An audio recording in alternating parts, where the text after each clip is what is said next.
Banana అండి, blueberry, నానబెట్టిన అంజీరా, బ్లూబెర్రీ కూడా నానబెట్టాను, కొద్దిగా నెయ్యి, కొద్దిగా తేనె, ఇలాచీ పౌడరు, జీడిపప్పు, కుంకుమ పువ్వు. ముందుగా కుంకుమ పువ్వు కొద్దిగా వాటర్లో నానబెట్టాలండి.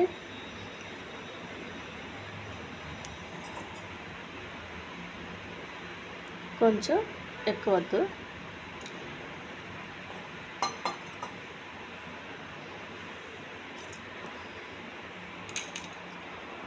ఇవి చిన్న సైజు ముక్కలు కోసుకోవాలి.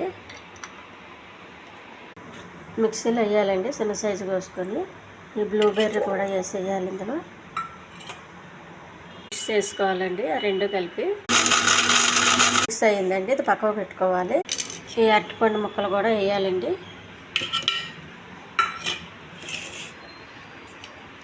కొద్దిగా ఇలాచీ పౌడర్ వేయాలి.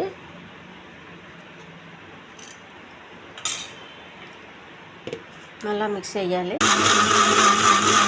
ఒక గిన్నెలో తీసుకోవాలండి. కొద్దిగా నెయ్యి అండి, జీడిపప్పులు వేగించాలి.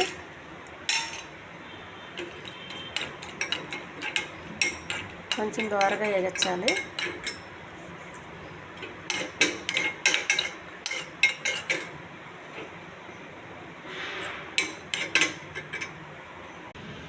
కొద్దిగా తేనె అండి, కావాల్సినంత.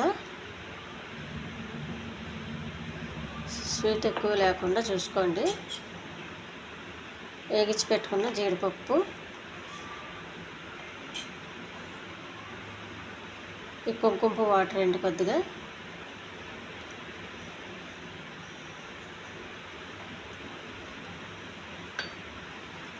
బ్లూబెర్రీ, అరటిపండు,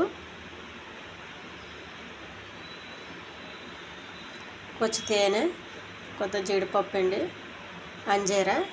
ఇది చాలా టేస్ట్గా ఉంటుందండి. ఈ ఛానల్ నచ్చితే సబ్స్క్రైబ్ చేయండి, షేర్ చేయండి, లైక్ చేయండి, కామెంట్ చేయండి ఎలా ఉందో. ఇదంతా నేను హెల్దీగా చేశానండి. తేనె వేసి ఇందులో వేసిందల్లా కొద్దిగా వేగించడానికి జీడిపప్పు, కొద్దిగా నెయ్యి వాడాను అంతే. ఇంకేమీ వేయలేదండి ఎక్కువగా. అన్నీ హెల్దీకరమైనవి వేసాను. చాలా టేస్ట్గా ఉంటుందండి. బ్లూబెర్రీ తినాలంటే పుల్లగా ఉండి అంత ఇష్టం ఉండదు. ఇలా జ్యూస్లో మనం బనానాలో చేసుకుంటే, అరటిపండులో కలిపి వేసుకుంటే చాలా బాగుంటుందండి. చాలా టేస్ట్గా ఉంటుందండి. ఇది మనకి 2-3 రోజులు నిల్వ ఉంటుంది, ఫ్రిడ్జ్లో పెట్టుకోవచ్చు.